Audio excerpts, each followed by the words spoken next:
Teröristên du rêveberên îro Beritan Behram Xalit bi salan Sûriye jaliye kesên xwînxwar û xwedîmêjiyê bi asê û zaliman ve hat rêvebirin. Wan welat ji bo xwe û berjewendiyên xwe bi rêvebirin. Bawerî bi tu netewe û ol û zimanan neanîn ji bilî ziman û neteweya xwe. Îro ew desthilatdarî ji wî erşê seqet ket, lê bi ketina wê re çi bû û wê çi bibe? Lê pêşiya vî welatî çi pêşeroj heye?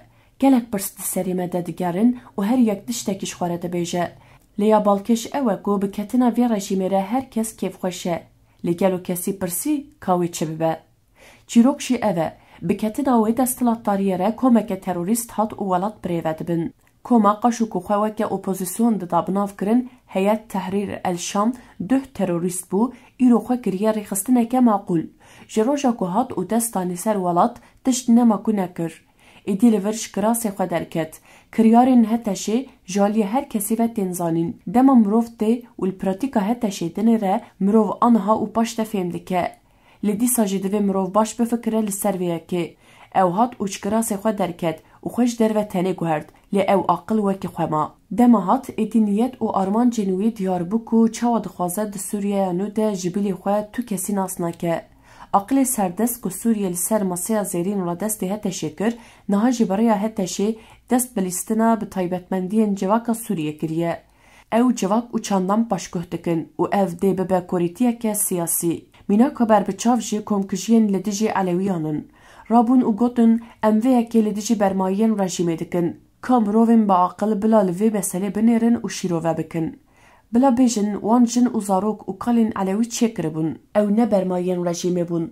Vir rastî êdî berbiçav bû. Êdî olperestî û nijadperestî li vir xuya kir.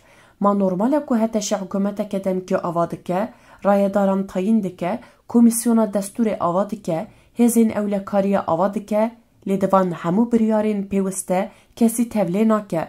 Ma ne divê bersivên gelek pirsên din ên mîna van bên dayîn? Bi taybetî mirov dikare qala bûyerên demên dawî bike, êriş, işkence, heqaret, înfaz û komkujiyên li hemberî Elewiyan. Komkujiya li ser Elewiyan a li Sûriyê trajediyeke nû ya civakî ye, qirkirin e, hewldana ji holê rakirina hebûna baweriyekî ye. Ya balkêş jî ew e ku li hundir û derveyî Sûriyeyê û li hember vê qirkirinê reflekseke mirovî derda keve holê.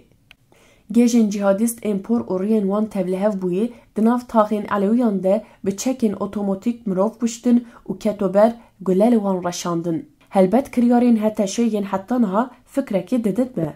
Ne zehmet be ku mirov texmîn bike bêka li Sûriyê dê rewş çawa bibe. Li Rojhilata Navîn di hin guhertinên desthilatdariyê de rêyek heye. Ev guhertin di rêxistinên cihadîst Selefî de jî bi heman rengî ye.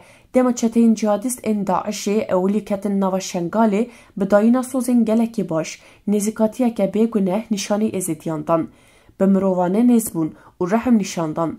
Ji gel re gotin netirsin û gotin hatine me biparêzin.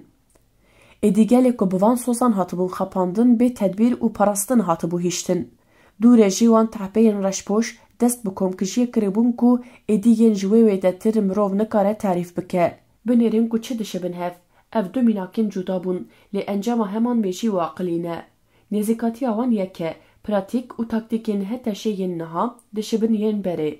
Yên ku li Şamê rê li ber desthilatdariya Heteşê vekirin, ev yeka ji bo berjewendiyên xwe yên demdirêj ên li Sûriyê kirin.